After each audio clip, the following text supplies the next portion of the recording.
Here is an EOA Live LeGrand story.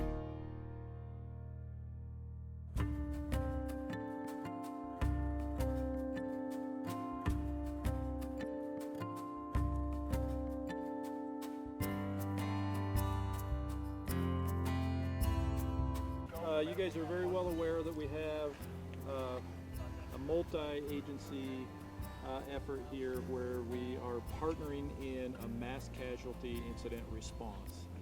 And so we have persons from our first responder organizations throughout Union County, that's both police and EMS, and we have from the medical side, Grande Hospital, CHD, that are partnering. So aside from here at Grande High School where we're simulating a mass casualty incident after an active shooter situation, we're actually triaging and transporting those patients that need to be transported to Grande Hospital where they have implemented their incident command system and then are dealing with the patients there as far as who they can treat locally, who needs to be sent to our regional hospitals and how they're transported and tracking those patients as well. So there's a lot of things going on and that's going on right now as we're speaking with you guys.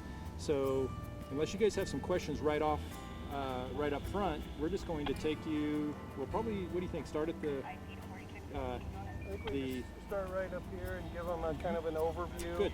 And then we'll swing back in and hit the command side of it. Okay. Hey, Sounds Gary, good. Yes, before sir. we get started, Yeah. what is this going to accomplish? Well, one of the primary objectives is to exercise the interoperability amongst all of the partnering agencies, because the scale of and I'll just say MCI, mass casualty incident, the scale of an MCI requires all of these resources to work together. And of course you guys understand, we hope that we never have to employ this in actuality. But these are those types of things that we refer to as high risk, low frequency incidents. And if we don't practice them, if we don't work together, then we could have a lot of failures that could end up costing people's lives if we actually had such an incident. So what we're trying to achieve is the interoperability, the communications, and working together in order, so, because we all individually understand pretty well what our day-to-day jobs are, but when you have to mesh us all together to work on a situation like this, there's a lot of moving parts. And so we're exercising that on a ground level tactical perspective. We're exercising that, but also the kind of behind the scenes, and we're going to get you guys there here in a few minutes, is the command and control of all of that. Although we're using an active shooter scenario for the MCI here, an MCI really could be anything. It could be a building collapse, it could be a bus wreck, you know, there's a lot of different things. And so when we do exercises like this, we like to do things that have a lot of different implications, you know, not just one scenario. And so this is a good one for that. This one's a little more complex and has a lot of law enforcement EMS interaction, which is something that we wanted to test. So, and do you run on a schedule? I mean, or do these events happen spontaneously to kind of test the folks? I mean, how does that?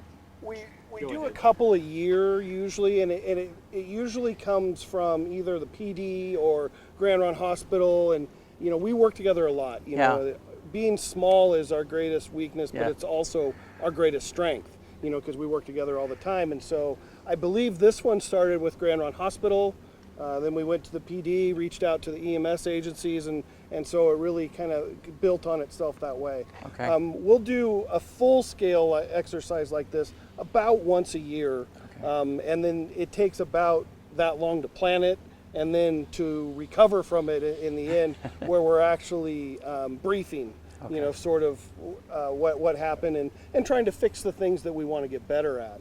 But then we'll also do, in the interim, we'll do quite a few tabletops and building capabilities.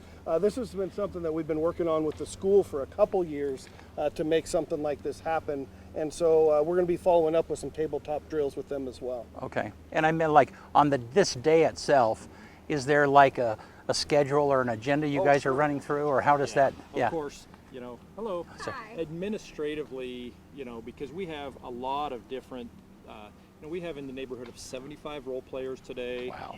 realistically, we probably have in the neighborhood of 50 plus first responders, and so that takes scheduling. Right, yeah. And so yes, we have a loose script. Okay. So we had a briefing time, and then of course there's lots of safety stuff that's built into things like this that we had to go through administratively. Okay. And the start time today for this event was 1 p.m. Okay. And so we kind of know roughly about how long the tactical operation of this should take. And so in the neighborhood of 3:30 to 4 p.m. we'll be wrapping up, and then we'll be doing debriefing about 4 o'clock with all the first responders. And of course the purpose of that is to discuss what went well, what didn't go so well, and what do we need to do to fix it? Where do we need to go from here? For our students and our teachers, our volunteers, they actually started at 9 o'clock this morning with some training. They did both stop the bleed training as well as run, hide, fight training. So they started at 9 o'clock this morning. We did feed them lunch, and they'll probably be going until about 5 o'clock this evening. Wow. So yeah, it was very much scheduled and took about 6 months worth of coordination to get it all done. So were the students pretty excited about joining or volunteering? I think so. I mean, for sure. You know, we certainly reached out to the students we knew and tried to get we've got some of the soccer kids here. They came as a team. I think, you know, anytime we do a lot of moulage on things like this, which is simulating injuries. And so, you know, that was certainly a lot of fun for the kids when they have open skull fractures and those kind of things. It gives a solid visual for them to show, and I think they're having a lot of fun with it. Okay. So I think that's all I got. If you got, Okay, Sabrina is here from the Observer. Did you have any questions for us before we get going? No, I mean, I did a preview on it, so I'm pretty familiar with what's going on. All right, well, let's go on up the sidewalk. So essentially what you're looking at here, these kids have all been evacuated, so they got them out. They appear to be predominantly uninjured. Up there by the entry point there, you've got what we would call a casualty collection point. The different colored flags indicate the different levels of injury, being red most severe, yellow still emergent, and then green, they can take a little more time to deal with those injuries. And so you've got different folks managing. You've got, you know, some people in charge of evacuating the patients. Some people are focusing on the treatment. Some people focusing on transporting and how we're getting folks out. You know, using helicopter, ground ambulance, whether they're going to other hospitals or whether they're going to go through the Grand Ron Hospital. And so there's really a lot of moving parts associated with the command side of this. And then beyond that, you've got an overall incident commander. That would just be the medical piece. You've got an overall incident commander dealing with not only the medical but the law enforcement side of it as well. So it's a lot of moving parts and pieces. So what you're looking at right now, I think we mentioned earlier, but to make it a little clearer, is the crisis call for service that this scenario was built off of was an active shooter at the Grande High School. So the first response was police officers, and where we started this scenario today is the police officers had located the threat and had engaged and stopped the threat. So the next phase of that operation, if you will, is what we refer to as a rescue phase.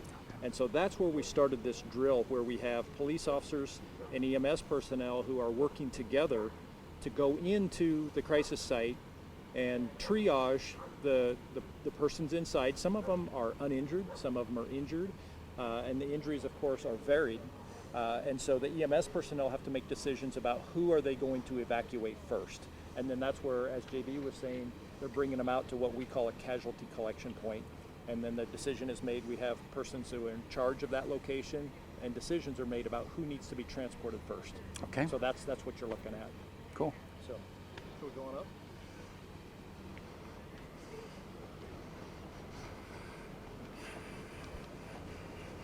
Let's stop here so they got somebody that looks like they're transporting.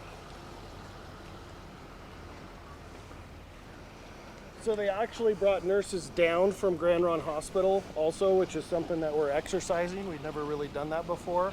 And so the first group where they transported someone up, not only did they take someone to the hospital, but they brought nurses back to help with the triage and the treatment side of things, which is a capability that we were looking at testing. So as He's we very were much in coming up, character. you guys could probably see we have ambulances staged here outside of the casualty collection location. And the point of that being is that they're staged waiting for patients to transport. And in some regards, you know, Grand Ronald Hospital has a certain capacity, but there could be decisions made that patients could be transported to regional medical facilities rather than Grand Ronald Hospital, but those are decisions made at the medical level. We wouldn't know until Grand Ronald Hospital tells us that, hey, we're at capacity. So, and we might have mentioned, I think we did in our media release, but Life Flight Network is involved in this exercise because, as you guys, I'm sure, can understand, Life Flight would play an integral part in any transport of critical patients to regional hospitals. Okay.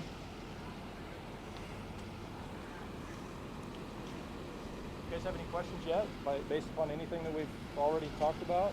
I do. Yeah. So you guys talked about that this crisis was built off of an active shooter, but what are some of the other MCIs that you might have? And are you guys doing any additional training or anything like that to kind of address the differences, probably like with natural disasters versus active? MCI has been a big focus of our training. Last year we did a hazmat MCI training out at one of the agricultural chemical companies. And so we've actually trained in quite a few different scenarios. Hazmat adds a whole different thing to it when you get hazardous materials involved in that. We've really done quite a few different scenarios. I can't remember what we did before that, but I know we've done 3 in the past 4 years, I believe. And so that's the nice thing about an exercise like this, is it really has a lot of applicability outside of just the specific active shooter scenario, but it definitely adds an additional complexity to have that law enforcement EMS interaction. Anything else, Sabrina? That's it for me. Anything from? Okay. Oh, okay. Do you think we can go on through and then down Sure. the hallway to command? Yeah, careful with your pictures when we get in tight. Okay.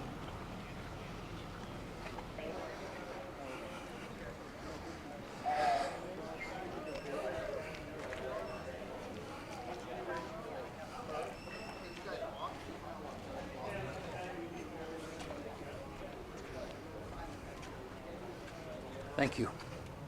Hey, how you doing?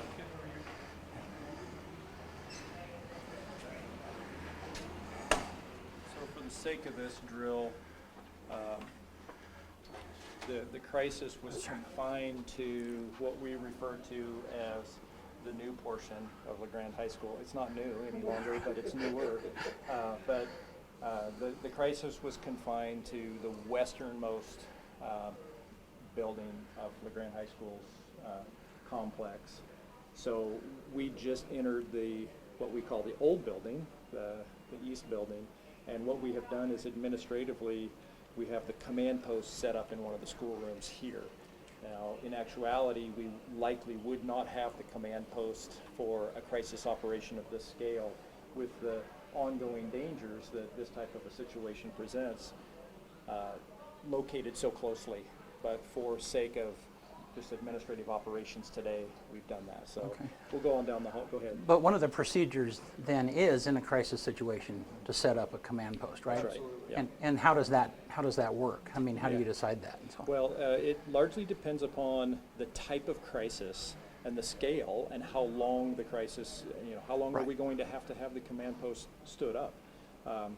But we have at the police department, sheriff's office, we have an emergency operations center that is really prepared to act as a command post for ongoing operations at a moment's notice. We have all the communication technology we need there and the tools to operate and maintain a command location. However, there are some operations where, at least in the early periods, the early hours of most any crisis operation where you're going to need a command post and implement the ICS, the Incident Command System, likely it's going to be in close proximity to wherever the crisis is. And then if the operation goes into subsequent operational periods or for days, which can happen at times, depends on the scale of the operation or the scale of the crisis, then you need facilities that can sustain that command location, and that's where we would typically site it back at the police department. Almost every incident starts on the hood of the pickup. That's almost every incident starts that way. Now, depending on duration and complexity, you may expand into other facilities, but just about everything starts on the hood of the pickup. It's where we do our best work. Okay, we'll go on down and give you a show. If you want to walk with them, I'm going to go ahead and talk to them, make sure they're ready for them. Still want to surprise everybody.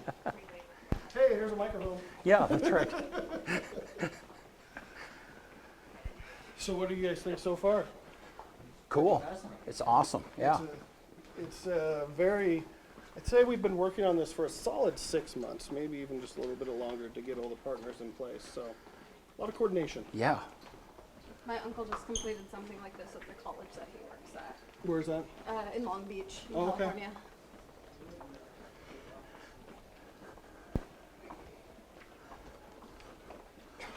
There's a troublemaker. Just get over here and speak into the microphone.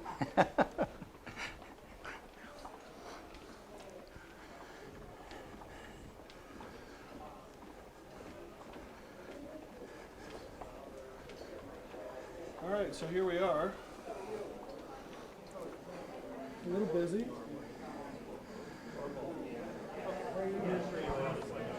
Hey, buddy.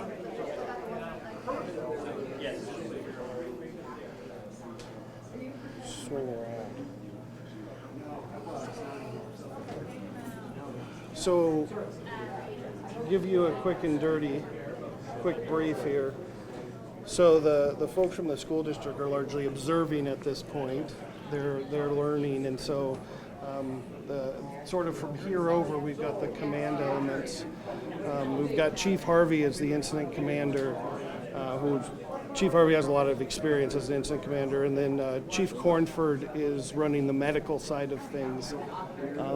Chief Kretschmer is working as a safety officer for the incident, and that's actually for the drill. So he's been circulating, making sure we are not doing anything. And then we've got the folks over there on that side. We've got a PIO who is a PIO for the incident, not focusing on you folks, which was what they normally be doing. What's PIO? Public Information Officer. Thank you. Okay. Yeah. Sorry, I work for the Fed, so I get acronyms. We've got some tactical dispatchers, which is essentially, normally we think of dispatchers in the office, but tactical dispatchers generally come out onto the scene and work directly with the incident commander. I think Jason's running operations. Sergeant Hayes is running operations, so he's a busy guy. I think that's a gist. So some of the things that you're looking at, if you want to look up on the whiteboard, you see what we call ICS, Incident Command System. You see an organizational chart. So ICS really is just all about command and control. And it's our ability to try to wrangle this entire organization and all of the different things that are going on to keep it organized, so we know what are the priorities, what is our mission, what are the priorities, and where do we use the resources that we have available to us first, Right. and accomplish the mission that way, because we want to make sure that we're hitting those priorities before we get to some things that can wait. Right. And so the way we do that is through lots of organization here. And now it might not look like it, but we like to call it organized chaos. Yeah. But so on the whiteboard up there, and there's a lot of people between here and there, but you have the organizational chart, which basically outlines who's in charge of what. It starts with the IC, which is the incident commander, that's Chief Harvey, and then we have command staff under him, and then an operations chief, a logistics chief. I don't know if they've identified a planning chief, but there's the ICS system is scalable. So it depends on the type of incident. It can get very big, or it can be very small, depending upon needs. But all of these people are doing something different. Like JB mentioned, we have a recorder who is basically just keeping track of everything that's happening, primarily the decisions, and the timelines. We have dispatchers And some of these folks are the decision makers who are communicating via radio with the people that we saw outside. So they're the doers. Right. One of the really neat things about ICS is it's cross discipline. Virtually every emergency response agency uses ICS. And ICS is what? Incident Command System. Okay, thank you. And so just in this room, you can see fire guys, you can see, and that's in emergency management, law enforcement, different disciplines, but all speaking the same language and able to utilize ICS and understand those roles and responsibilities, even though they may not work with each other day to day. So that's really the advantage of using ICS. It gives you a lot of flexibility. As Lieutenant said, it's modular. It grows or shrinks based on the need of an incident. Most incidents, we talked about working off the hood of your pickup. You've got an IC. That's it. That's the totality of the command structure is one IC.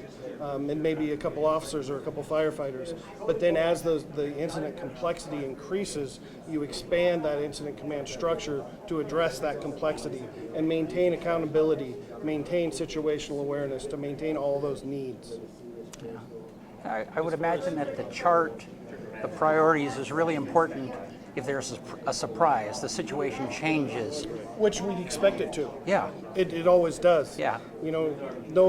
No plan survives first contact intact. Right. That's just the nature of the beast. Yeah. And so really the structure allows you to adapt to that.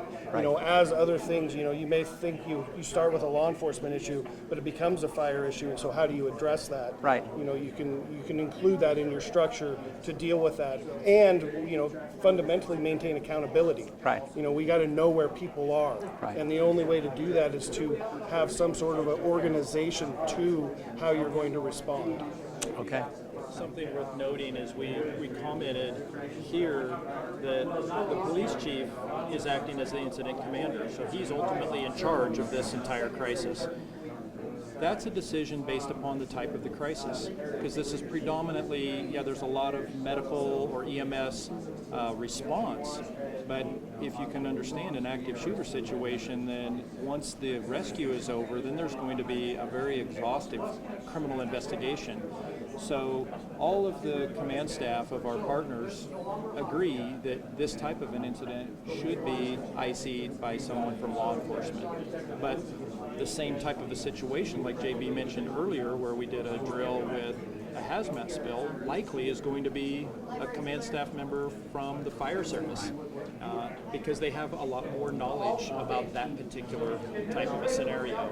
And so those are but the nice thing is, and this is something that the community that we serve should take satisfaction in knowing, is that we have an incredible group of command staff members of our partnering organizations, and they all work very, very well together. And so there's very rarely any disagreement on who should be in charge of one situation versus another situation. So it's a good thing for the community. Cool. Should we step out? Yeah, okay. It's hot in here. Yes, it is. There's a lot of heaters in here. Yeah.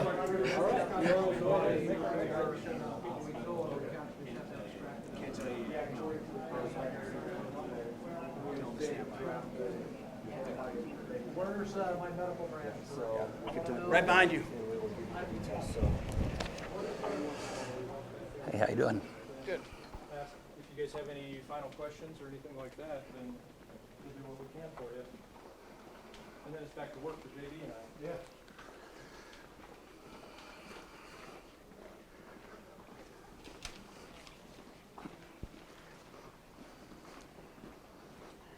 Watch your step. There's a box here on keeping the door open. Thank you.